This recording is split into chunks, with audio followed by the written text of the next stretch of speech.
মন্দির থেকে এসে হচ্ছে এক গামলা মতো প্রসাদগুলো মাখিয়ে নিচ্ছি, তারপর হচ্ছে বাড়ির সবাইকে এক এক করে দিয়ে দেবো। আর মন্দির থেকে এসে হচ্ছে আমার রুমটাকে সুন্দর করে আমি প্রথমে ক্লিন করতে লেগে গেছিলাম। হ্যালো ফ্রেন্ডস, আর একটি নিউ ভিডিওর সাথে আজকের ভিডিওটা শুরু করলাম।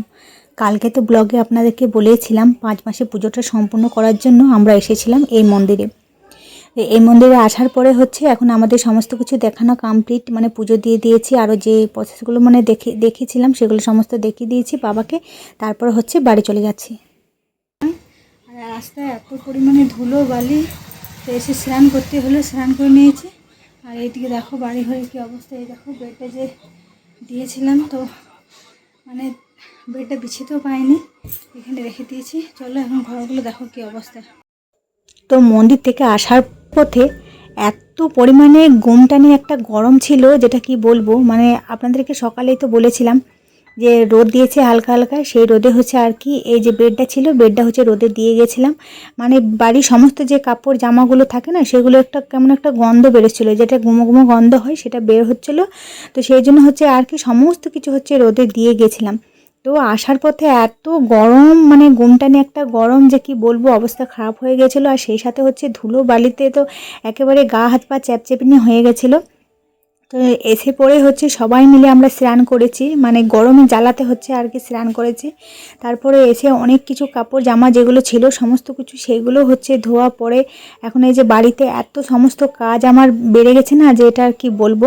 তো যাই হোক, সর্বপ্রথম মন্দির থেকে এসেই হচ্ছে আমার মেন কাজ ছিল এই যে আমার নিজের রুমটাকে সর্বপ্রথম ক্লিন করা এবং পরিষ্কার করে রাখা। আমি তো সবসময় আমার রুমটাকে পরিষ্কার পরিচ্ছন্ন রাখতেই বেশিরভাগ ভালোবাসি। তো সেই জন্য সর্বপ্রথম এসে পরে স্নান করে তারপরে ভাবলাম না, প্রথমে রুমটাকে এগুতে গুছিয়ে নিই। রুমটা না ভালো থাকলে না খেতে ভালো লাগবে, না কোনো কাজে মন যাবে। তো এসে পরে এখন দেখুন মাথাটাও ঝাড়িনি। তো প্রথমে হচ্ছে বেডটাকে আমি ভালো করে সুন্দর করে গোছাতে লেগে গেছি। তো যাই হোক, এখন আমি সুন্দরভাবে হচ্ছে বেডটা ভালো করে গুছিয়ে নিই। আর ওইদিকে হচ্ছে হাজব্যান্ডও স্নান করতে চলে গেছে, আর ছেলেকে এসেই প্রথমে স্নান করে দিয়েছি, তারপর হচ্ছে হাজব্যান্ড স্নান করতে চলে গেছিলো। এই যে হাজব্যান্ড কিন্তু এখন স্নান করে চলে এসেছে, ওকে বললাম একটু হেল্প করো, আমি তো একাই পারবো না বেডটা ওঠাতে। তো সেই জন্য হচ্ছে আর কি ও একটু হেল্প করে দিচ্ছে, এই যে বেডটা ভালো করে গুছিয়ে নিচ্ছি।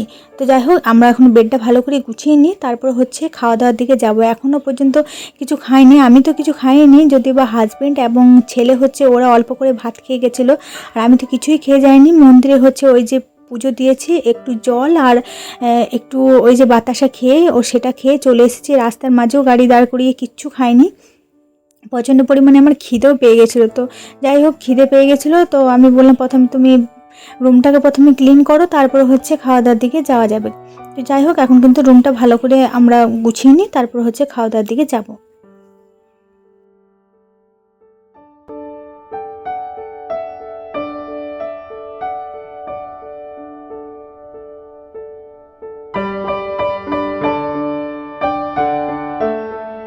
তা হাজব্যান্ড আর আমি হচ্ছে প্রথমে স্নান করে হচ্ছে এই যে আমাদের নিজেদের রুমটাকে সুন্দর করে এখন গুছিয়ে নিচ্ছি। তারপরে হচ্ছে এই যে হাজব্যান্ড এখন কিন্তু প্যান্ট জামা পরে একটু হলো রেস্ট নিল। তো আমি বললাম তোমরা ততক্ষণে একটু রেস্ট করে নাও, আমি হচ্ছে ওইদিকে একটু সিঁদুর আরে নিয়ে নিই। তো আমি বললামই তো স্নান করেই আমি প্রথমে হচ্ছে নিজের রুমটাকে ক্লিন করতে লেগে গেছিলাম। তো যাই হোক, এখন হচ্ছে আমি একটু ভালো করে বলতে গেলাম, একটু হচ্ছে সিঁদুর আরে নিয়ে নিই, তারপর হচ্ছে খাওয়া দাওয়ার দিকে আমি যাব।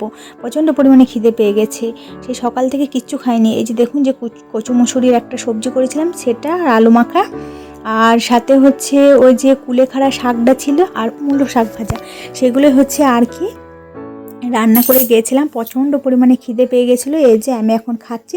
তারপর হচ্ছে যে প্রসাদগুলো ছিল সেগুলো হচ্ছে আমি মাখবো গা। এই যে দেখুন, আমি মানে খেয়ে দিয়ে একটু রেস্ট করে নিয়েছি, তারপরে এই যে বিকেল দিক করে ঘুমিয়ে উঠেছি। তো এই যে হচ্ছে যে আমার প্রসেসগুলো ছিল সমস্ত কিছু ওই কার্ড আরে মানে দেখিয়েছিলাম। তারপরে আরও একটা মাদুলি আরে দিয়েছিল বাবা, সেগুলো হচ্ছে আর কি পড়তে বলেছিল। তো গলায় একটা আমার মনসা মায়ের মন্দিরে মাদুলি যে করেছিলাম সেটা হচ্ছে মাদুলিটা পরে আছে, আর একটা মাদুলি দিয়েছি সেটা হচ্ছে পরবো। আর এই যে একটা নিয়ে এসেছি মালা, তো এটা হচ্ছে আমার হাজব্যান্ড সবসময় পরে থাকে। আমাদের সুব্রত পাপা যখন থেকে হয়েছিল তখন থেকে হচ্ছে এই মালাটা ওইখান থেকে নিয়ে এসে ও পরেই থাকে। তো যাই হোক, ওই যে মাদুলিটা দিয়েছে আর এই কাগজ আর সমস্ত কিছু যেগুলো থাকে সেগুলো দিয়েছে। আর এই হচ্ছে কার্ডটা, যখন আমার সুব্রত শোনা হয়েছিল তখন হচ্ছে ওই কার্ডটা আমাকে দিয়েছিল, স্নান করেছিল। তো এই কার্ডটা আমার এখনও পর্যন্ত কাজে চলে যায়। তো যাই হোক, এখন হচ্ছে এই যে আমি যে প্রসাদগুলো ছিল সেগুলো হচ্ছে এক গামলা মতো হচ্ছে মাখিয়ে নিয়েছি। আমাদের বাড়িতে অনেকজন লোকজন আছে, তো সেই জন্য হচ্ছে সমস্ত প্রসাদগুলো আমি মাখিয়ে নিচ্ছি, একটু রাখিনি, সবাইকে দিতে হবে এক বাটি করে, সেই জন্য হচ্ছে আর কি।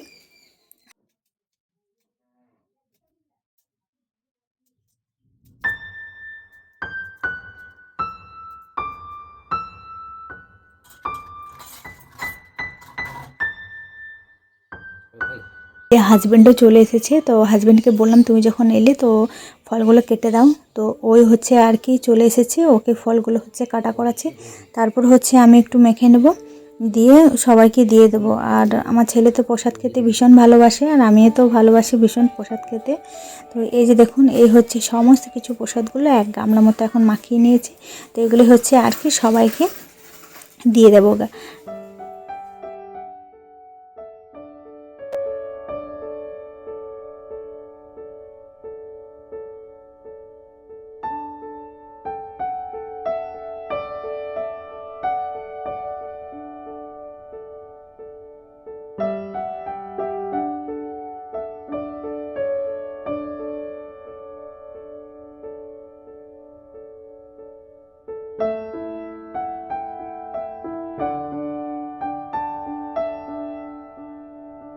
আমার কিন্তু এখন প্রসাদগুলো হচ্ছে মাখানো কমপ্লিট। এখন আমি বাইরে যাব, সবাইকে, বাড়ির সবাই যে যা আসে সবাইকে দিয়ে দেব।